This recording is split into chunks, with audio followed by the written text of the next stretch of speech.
आश्विन पूर्णिमा की व्रत कथा। प्यारे भक्तों, आज आश्विन मास की पूर्णिमा तिथि के शुभ अवसर पर आप सभी सुनेंगे श्री सत्यनारायण भगवान की कथा। सत्यनारायण की कथा करने से भगवान विष्णु की कृपा मिलती है। इस कथा को सुनने से सभी मनोकामनाएं पूरी होती है। सत्यनारायण की कथा करने से जीवन के सभी दुख और दरिद्रता का नाश होता है। सत्यनारायण की कथा करने से घर में सुख समृद्धि बनी रहती है। तो आइए भक्तों, हम श्रवण करते हैं सत्यनारायण भगवान की व्रत कथा। नैमिषारण्य तीर्थ में सौनकादि 88,000 ऋषियों ने श्री सूत जी से पूछा, हे प्रभु, इस कलयुग में वेद विद्या रहित मनुष्य को प्रभु भक्ति किस प्रकार मिल सकती है तथा उनका उद्धार कैसे होगा? हे मुनि श्रेष्ठ, कोई ऐसा तप बताइए जिससे थोड़े समय में ही पुण्य मिले और मनोवांछित फल भी मिल जाए। इस प्रकार की कथा सुनने की हम इच्छा रखते हैं। सर्व शास्त्रों के ज्ञाता सूत जी बोले, हे वैष्णवों, मैं पूज्य आप सभी ने प्राणियों के हित की बात पूछी है, इसलिए मैं एक श्रेष्ठ व्रत को आप लोगों को बतलाऊंगा जिसे नारद जी ने लक्ष्मी नारायण जी से पूछा था और लक्ष्मीपति ने मुनि श्रेष्ठ नारद जी से कहा था। आप सब इसे ध्यान से सुनिए। एक समय की बात है, योगीराज नारद जी दूसरों के हित की इच्छा लिए अनेकों लोकों में घूमते हुए मृत्यु लोक में आ पहुंचे। यहाँ उन्होंने अनेक योनियों में जन्मे प्राय सभी मनुष्यों को अपने कर्मों द्वारा अनेकों दुख से पीड़ित देखा। उनका दुख देख नारद जी सोचने लगे कि कैसा यत्न किया जाए इसके करने से निश्चित रूप से मानव के दुखों का अंत हो जाए। इसी विचार पर मनन करते हुए वह विष्णु लोक में गए। वह देवों के इस भगवान नारायण की स्तुति करने लगे, जिनके हाथों में शंख, चक्र, गदा और पद्म थे, गले में वरमाला पहने हुए थे। स्तुति करते हुए नारद जी बोले, हे भगवान, आप अत्यंत शक्ति से संपन्न हैं। मन तथा वाणी भी आपको नहीं पा सकती है। आपका यदि मध्य तथा अंत नहीं है, निर्गुण स्वरूप सृष्टि के कारण भक्तों के दुख को दूर करने वाले आपको मेरा नमस्कार है।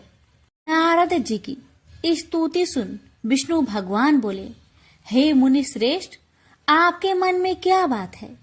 आप किस काम के लिए पधारे हैं, उसे निसंकोच कहो। इस पर नारद मुनि बोले कि मृत्यु लोक में अनेक योनियों में जन्मे मनुष्य अपने कर्मों के द्वारा अनेकों दुख से दुखी हो रहे हैं। हे नाथ, आप मुझ पर दया रखते हैं तो बताइए कि वो मनुष्य थोड़े प्रयास से ही अपने दुखों से कैसे छुटकारा पा सकते हैं। श्री हरि बोले, हे नारद, मनुष्य की भलाई के लिए तुमने बहुत ही अच्छी बात पूछी है, जिसके करने से मनुष्य मोह से छूट जाता है। वह बात मैं कहता हूँ, उसे सुनो। स्वर्ग लोक व मृत्यु लोक दोनों में एक दुर्लभ उत्तम व्रत है जो पुण्य देने वाला है। आज प्रेम वश होकर मैं उसे तुमसे कहता हूँ। श्री सत्यनारायण भगवान का यह व्रत अच्छी तरह विधान पूर्वक करके मनुष्य तुरंत ही यहाँ सुख भोग कर मरने पर मोक्ष पाता है। श्री हरि के वचन सुन नारद जी बोले कि उस व्रत का फल क्या है और उसका विधान क्या है। यह व्रत किसने किया था, इस व्रत को किस दिन करना चाहिए, सभी कुछ विस्तार से बताए। नारद की बात सुनकर श्री हरि बोले, दुख व शोक को दूर करने वाला यह व्रत सभी स्थानों पर विजय दिलाने वाला है। मानव को भक्ति व श्रद्धा के साथ शाम को श्री सत्यनारायण की पूजा धर्म में परायण होकर ब्राह्मणों व बंधुओं के साथ करनी चाहिए। भक्ति भाव से ही नैवेद्य केले का फल, घी, दूध और गेहूं का आटा सवाया ले। गेहूं के स्थान पर साठी का आटा, शक्कर तथा गुड़ लेकर वह सभी भक्षण योग्य पदार्थों को मिलाकर भगवान का भोग लगाए, ब्राह्मणों सहित बंधु बांधवों को भी भोजन कराए। उसके बाद स्वयं भोजन करे और भजन कीर्तन के साथ भगवान की भक्ति में लीन हो जाए। इस तरह से सत्यनारायण भगवान का यह व्रत करने पर मनुष्य की सारी इच्छाएं निश्चित रूप से ही पूरी होती है। इस कली काल अर्थात कलयुग में मृत्यु लोक में मोक्ष का यही एक सरल उपाय है। इति श्री सत्यनारायण व्रत कथा प्रथम अध्याय संपूर्ण। श्रीमन नारायणे नारायणे नारायण, भज मन नारायणे नारायणे नारायण। श्री सत्यनारायण भगवान की जय। सूत जी बोले, हे ऋषियों, जिसने पहले समय में इस व्रत को किया था उसका इतिहास कहता हूँ, ध्यान से सुनो। सुंदर काशीपुरी नगरी में एक अत्यंत निर्धन ब्राह्मण रहता था। भूख प्यास से परेशान हुआ धरती पर घूमता रहता था। ब्राह्मणों से प्रेम करने वाले भगवान ने एक दिन ब्राह्मण का भेष धारण कर उसके पास जाकर पूछा, हे ब्रीप, नित्य दुखी होकर तुम पृथ्वी पर क्यों घूमते हो? दीन ब्राह्मण बोला, मैं निर्धन ब्राह्मण हूँ, भिक्षा के लिए धरती पर घूमता हूँ। हे भगवान, यदि आप इसका कोई उपाय जानते हो तो बताइए। वृद्ध ब्राह्मण कहता है कि सत्यनारायण भगवान मनोवांछित फल देने वाले हैं, इसलिए तुम उनका पूजन करो। इसे करने से मनुष्य सभी दुखों से मुक्त हो जाता है। वृद्ध ब्राह्मण बनकर आए सत्यनारायण भगवान उस निर्धन ब्राह्मण को व्रत का सारा विधान बताकर अंतर्ध्यान हो गए।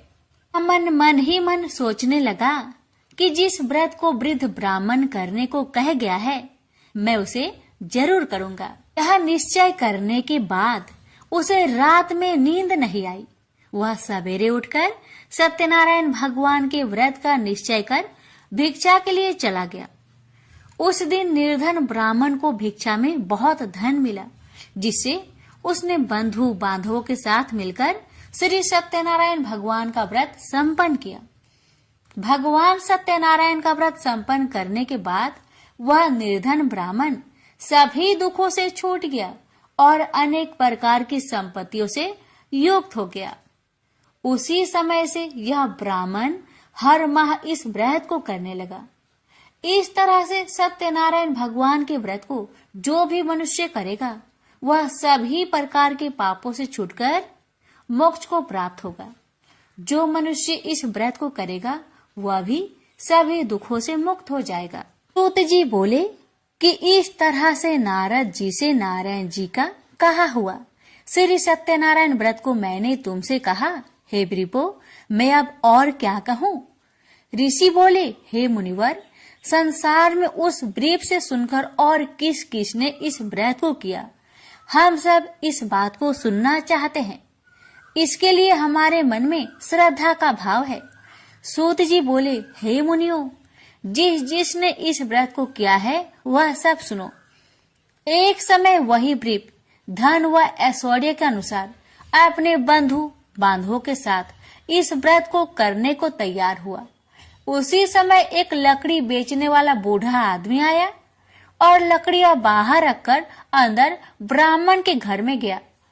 प्यास से दुखी वह लकड़हारा उनको व्रत करते देख ब्रीप को नमस्कार कर पूछने लगा कि आप यह क्या कर रहे हैं तथा इसे करने से क्या फल मिलेगा, कृपया मुझे भी बताइए। ब्राह्मण ने कहा कि सब मनोकामनाओं को पूरा करने वाला यह सत्यनारायण भगवान का व्रत है। इनकी कृपा से ही मेरे घर में धन्य धान्य आदि की वृद्धि हुई है। ब्रीप से सत्यनारायण व्रत के कथा के बारे में जानकर लकड़हारा बहुत प्रसन्न हुआ।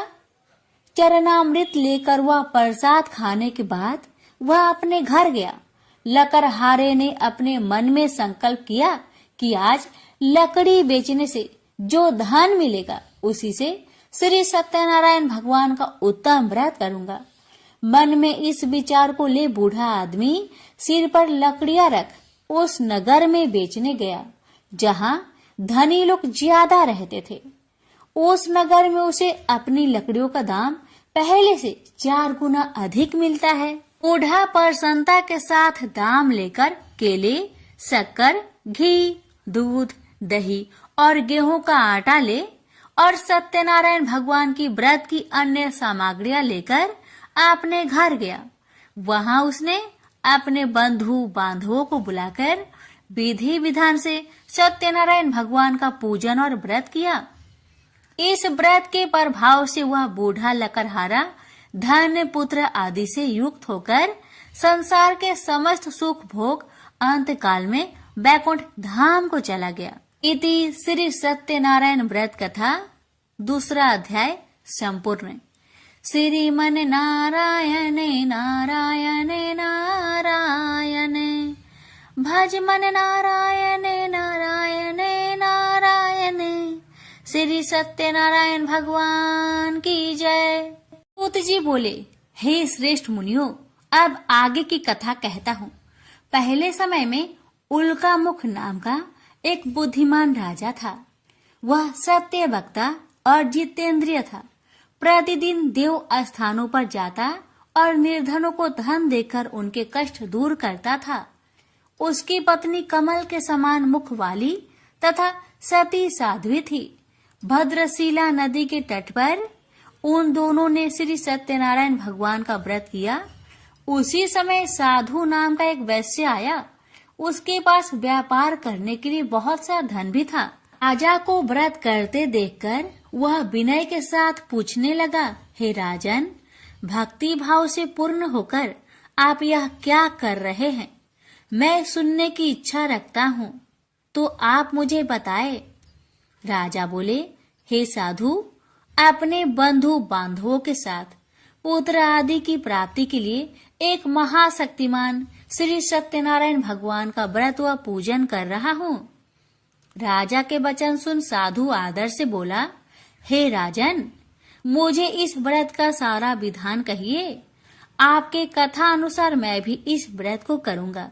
मेरी भी संतान नहीं है और इस व्रत को करने से निश्चित रूप से मुझे संतान की प्राप्ति होगी।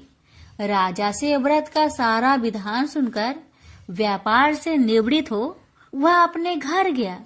साधु वैश्य ने अपनी पत्नी को संतान देने वाले इस व्रत का वर्णन कह सुनाया और कहा कि जब मेरी संतान होगी तब मैं इस व्रत को करूंगा।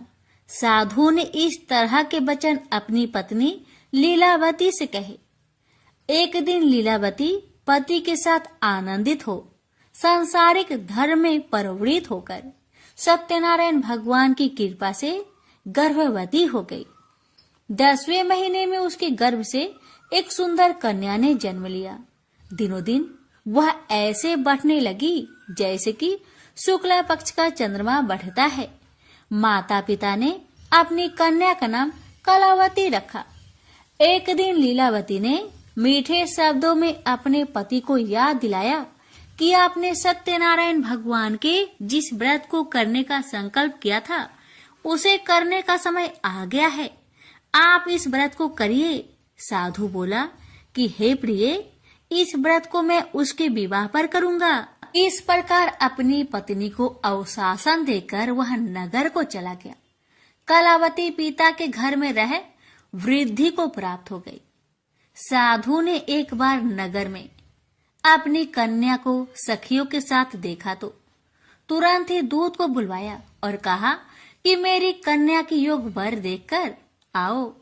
साधु की बात सुनकर दूत कंचन नगर में पहुंचा और वहां देखभाल कर लड़की के सुयोग बनिक पुत्र को ले आया। सुयोग लड़के को देख साधु ने बंधु बांधवों को बुलाकर अपनी पुत्री का विवाह कर दिया। लेकिन दुर्भाग्य की बात ये कि साधु ने अभी भी श्री सत्यनारायण भगवान का व्रत नहीं किया। इस पर श्री भगवान क्रोधित हो गए और श्राप दिया कि साधु को अत्यधिक दुख मिले। अपने कार्य में कुशल साधु बनिया जमाई को लेकर समुद्र के पास स्थित होकर रत्नासारपुर नगर में गया। वहां जाकर दामाद ससुर दोनों मिलकर चंद्रकेतु राजा के नगर में व्यापार करने लगे। एक दिन भगवान सत्यनारायण की माया से एक चोर राजा का धन चुराकर भाग रहा था।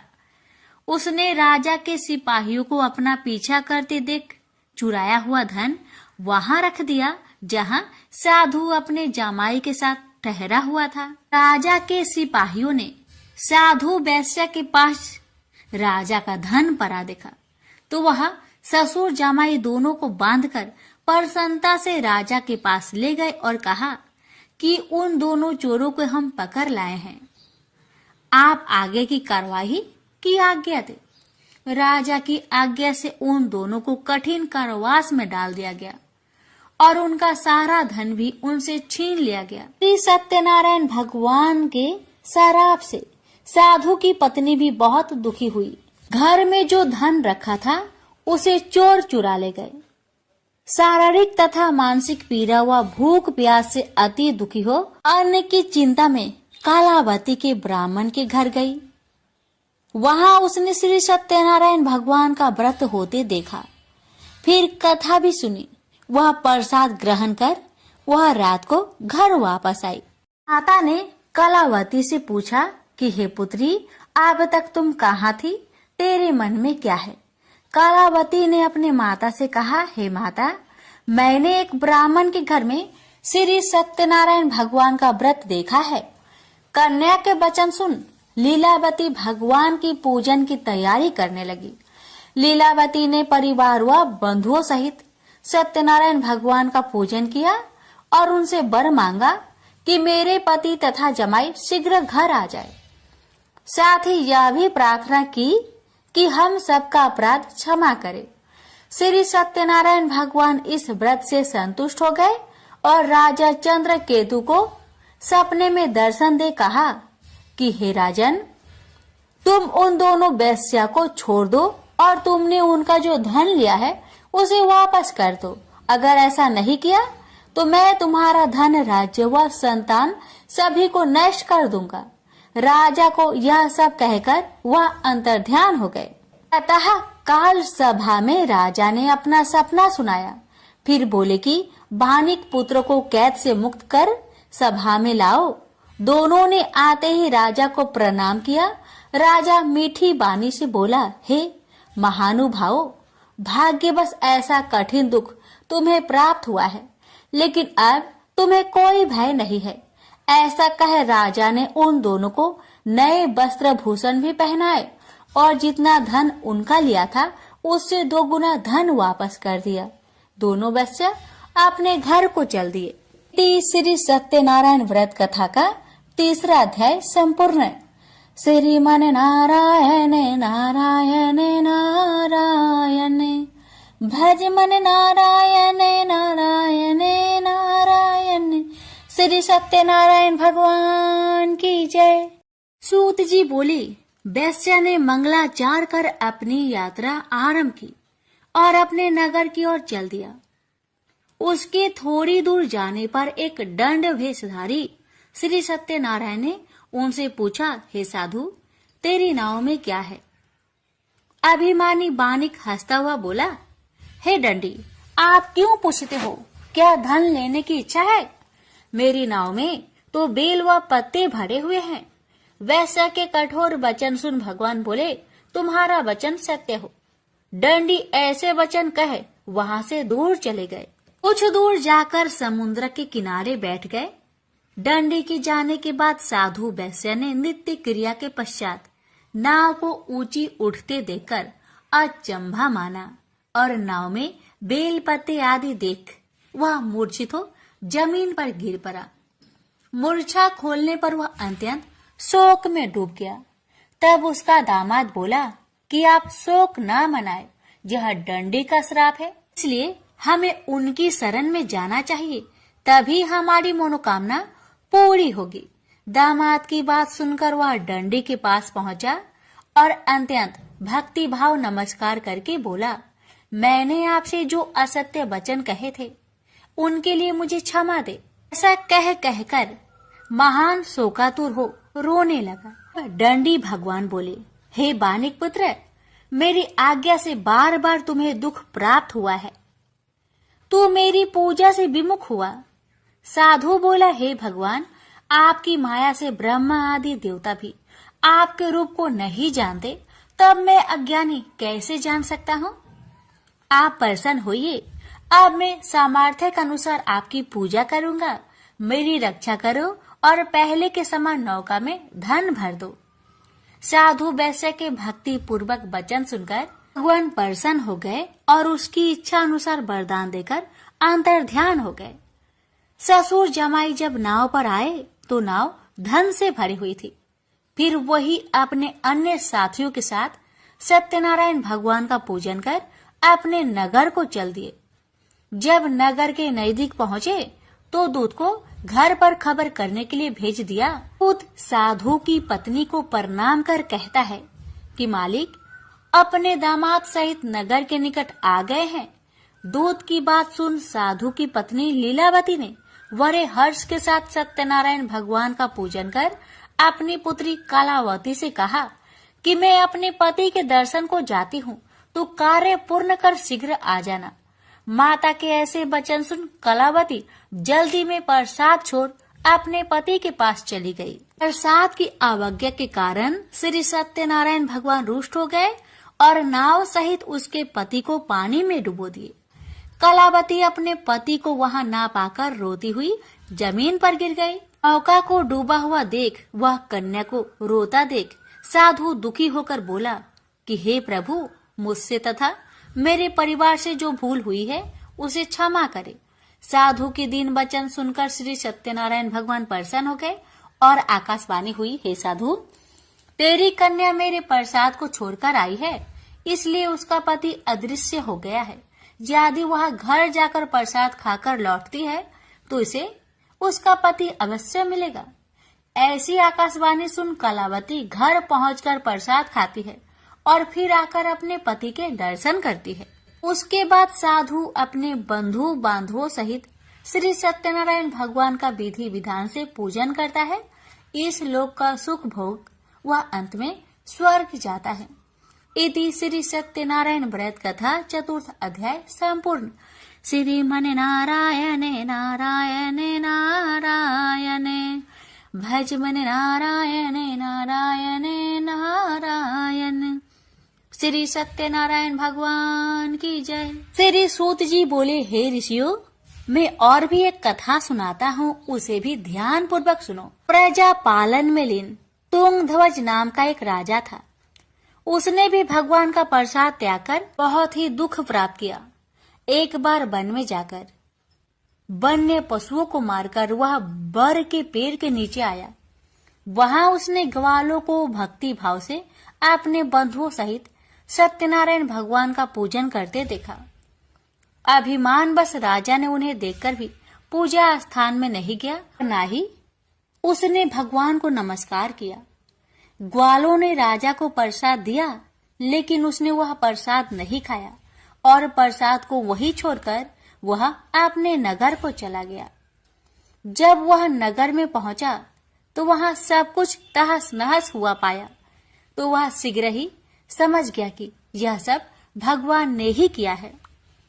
वह दोबारा ग्वालों के पास पहुंचा और विधि पूर्वक पूजा कर प्रसाद खाया, तो श्री सत्यनारायण भगवान की कृपा से सब कुछ पहले जैसा हो गया। दीर्घ काल तक सुख भोगने के बाद मरोना उपरांत उसे स्वर्ग लोक की प्राप्ति हुई। तो मनुष्य परम दुर्लभ इस व्रत को करेगा तो भगवान सत्यनारायण की अनुकंपा से उसे धन्य धान्य की प्राप्ति होगी। निर्धन धनी हो जाता है और भय मुक्त हो जीवन जीता है।